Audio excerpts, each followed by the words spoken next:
What's poppin', people? It's Xzavier Antonio. You are in for another In Conversation podcast session where we're keeping people in conversation. The likes of Mr. ILMR is in the building. If you don't know this man is a singer. This man is he makes cakes. He's a baker. And then he's also a physical, he does some physical therapy as well, ladies and gentlemen. Yes. You know what I'm saying? So, man, got many different skills popping, different avenues. But we're just glad to have you on the show today. What's popping with you, Mr. Thank you. How you doing? I'm all right, man. I'm all right. I had a pretty good day. It was busy, but making it through, man. You stay busy, brother. Stay busy. Got to. Let's just start off talking about the fact that you do music. Now, when I met you, we were doing an event. It was an open mic poetry night type of event in Milwaukee, and you had came through, man, and I think you asked to bless the mic or got on the open mic list, and I didn't know what you was gonna do before you did it, and you got up there and actually blew us away, man. You know what I'm saying? Yeah. So music is one of your first loves. Oh yeah. Man, what's some of your inspiration? Like, who do you listen to? Who did you grow up listening to? Well, I grew up listening to like Boyz II Men and Luther Vandross.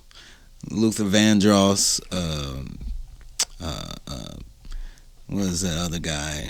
You know, the Ronald Isley and the Isley Brothers. Yeah. You know, Marvin Gaye. You know, Maze, Frankie Beverly. You know, Bob Marley. You know, all of them. So, you know. Like, when you listen to yourself sing, or when you think about your style and all of that, do you feel like they are a major inspiration to the way that you sing? Yeah. Especially like I would say Ronald Isley or the Isley Brothers. Like I really like, you know, challenging my range, my voice, you know, and a lot of those songs really, you know, push me. Yeah. You know, they got other artists too, you know, like Prince, and I love me some Prince too.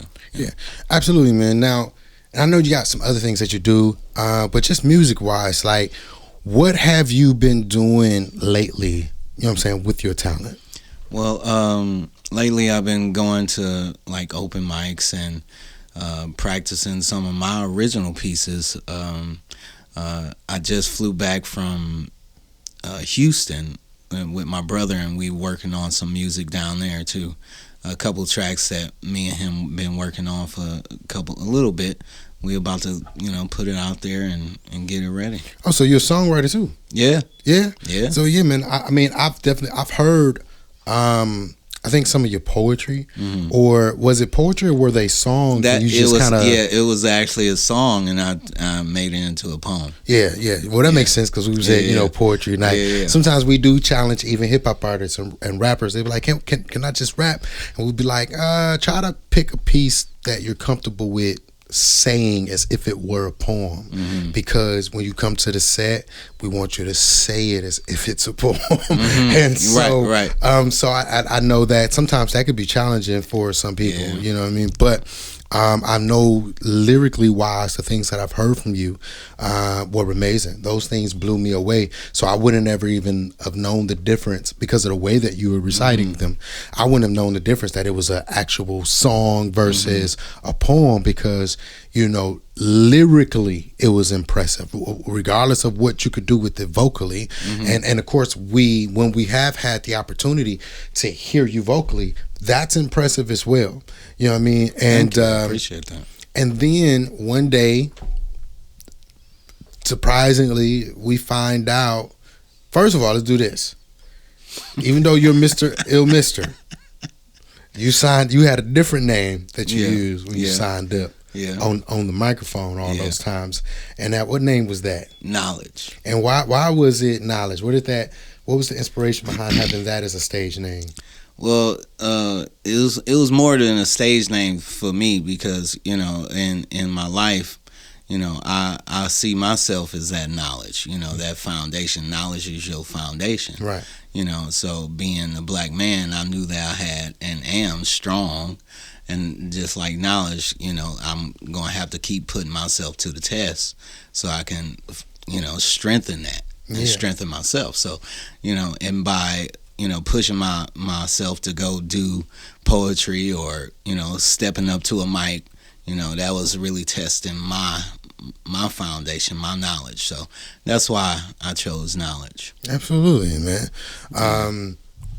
And so, like, you was doing the poetry, you was doing the music, coming to the sets, and then we find out that you're pretty amazing at something else too. So you're also a baker, man. Yeah. Yeah. So you bake cakes, and those cakes are just that phenomenal and just that amazing that you've actually turned it into a business. Yeah. You know what I mean? That you took a break from. You know what I'm saying? But when are you gonna be coming back, man, with the cakes? Because there ain't nothing like caramel cake, and ain't nothing like grandmama's caramel cake. Yeah. And your cake was the shit. So we like, when you bringing it back, man? I think I'm gonna bring it back next month. Next month? Next month. Yeah, well, we definitely got some vending opportunities for you. Yeah, don't you have that vending thing coming up? Yeah, next month, don't you? Yeah, we have it's gonna be called Thursday Social. So we're calling it a social event just because we want people to socialize, to support and engage with each other on purpose. And there's going to be a lot of networking, a lot of vendors. We're going to include some open mic poetry, some music performances, and all of that. So we'd love to have you in the building, making sure people know that, Mr. Cakes and Goods is available. You know what I'm saying? Like, so is that the brand of the cake business too? That is the brand of the cake. Mr. ILMR. I love my recipe. Yeah. Oh, really? I saw a post on Facebook. It said, I thought it said, I love my rep. It is also, I love my rep, like my reputation. Yeah. So, it has many applications. Oh, that's what's up, man. That's what's up. It's very catchy. So, man, you're just this phenomenal dude that's doing all this entrepreneurial stuff, from doing music to baking cakes. And I'm pretty sure you got some other things, up your sleeve as well now. But as an entrepreneur and as a creative, have you ever had those moments where you didn't want to keep going, or you didn't want to bake the cakes anymore, you didn't want to go and perform and do music and go to open mics anymore? You know what I'm saying? Anytime you had those moments, felt overwhelmed, anything like that? Yes, definitely. Yeah. And when I feel those that way, that's when I know that, okay, like I just need to step back, like pull myself back so I can go further. You get what I mean? So if I'm feeling overwhelmed, I might step back, but I'm not turning around. I'm stepping back like I'm about to charge. Yeah. You get what I mean? Yeah. And that's sometimes you get brain farts and you can't write for a while, or you just get burnt out from all the cooking and the orders, but take a break, step back, and then charge forward. That's absolutely, because at the end of the day, it's like when you're passionate about something, what else are you really going to do? You know what I mean? Like if we give up on anything that we love, then we'll have this life of regret, or this life of what if.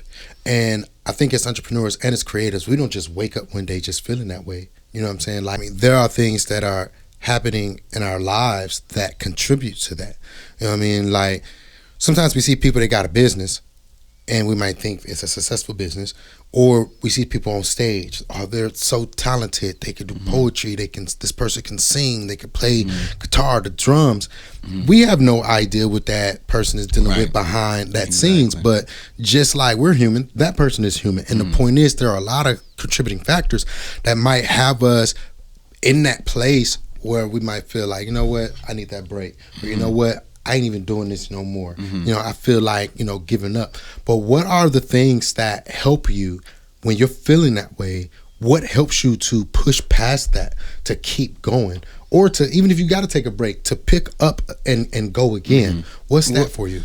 Well, I always tell myself, and I tell my friends, in life it's always going to be a problem, but with every problem there's always a solution. So when problems come up, Like I only focus on the solution. The more I spend time thinking about that problem that just happened, getting upset, I won't be able to find the solution. So instead, I'll be like, okay, I know it's a solution. I just have to find it, and that's the only thing that I focus on. Because like I said, sometimes that problem be so big and you lose sight of the solution that's right in front of you. Yeah. So that's one thing that always, prime example. I just went out of town, and everything was going fine. And of course, like I said, problems always happen. We had to rent a car, and when you go up there, they want the card that you rented it online with. I use Priceline, so they use the digital card. So instead of everything being copacetic, they told me that I would have to pay $500, $700 more dollars, and so I had to make a way. Of course, you get what I mean? Yeah. I didn't have that, but I made a way. Instead of getting upset, I really focused on a solution. And it all worked out. Right. Everything worked out. It was like it always works out. Right, and that's the thing. Like, some of us have been in situations like that, and regardless of how big or small or how disconnected a person might feel from your story by that specific story, the reality of it is it be real shit. You know what I'm saying? Like that, because nobody know what else you was going through, what else you might have been dealing with, and here you are intending to have this great time, and just imagine, like, after a while of us different experiencing different issues and problems, we just sometimes we might feel like we need to take a step back, we need to let this go, we need to let that go. But like you're saying, in any situation, the answer is, or the solution is the solution. Keeping your eye on the solution and not necessarily the problem. Keep your eye on the prize. And that is what we are encouraging and hoping that many people do. I think that with everything that you're doing as an entrepreneur, I think that is going to be an inspiration to more than just one person. I think you're going to continue to touch lives, whether it's in your lyrics, in your writing, in your singing, with your cakes. But more importantly, it's a pleasure to know you. It's a pleasure to be able to sit down and exchange information with you a lot of the times. And so that's one of the reasons why I wanted to have you on the show, because I know that ultimately you're this person with a lot of knowledge, a lot of experience, a lot of advice, and a lot of wisdom. You know what I'm saying? And just a good brother just to actually to have rapport with and to be in relationship with, man. So lastly, man, what ways can people stay in contact with you, follow you? Maybe it's to support you at an event. Maybe it's to support your business. What are going to be the best ways of communication? Well, I'm on Facebook as Omar Tatum. Yes, sir. I'm the only Omar Tatum in Milwaukee. But listen, before you continue, he is the only Omar Tatum in Milwaukee. But if you go through this man's pictures, you're going to see two other guys in his pictures. And I'm tell you, he don't look like he the only Omar Tatum. And they not triplets, right? But but all three of him and his brothers look like the same person. One head might be a little bigger or a little smaller. Is that me?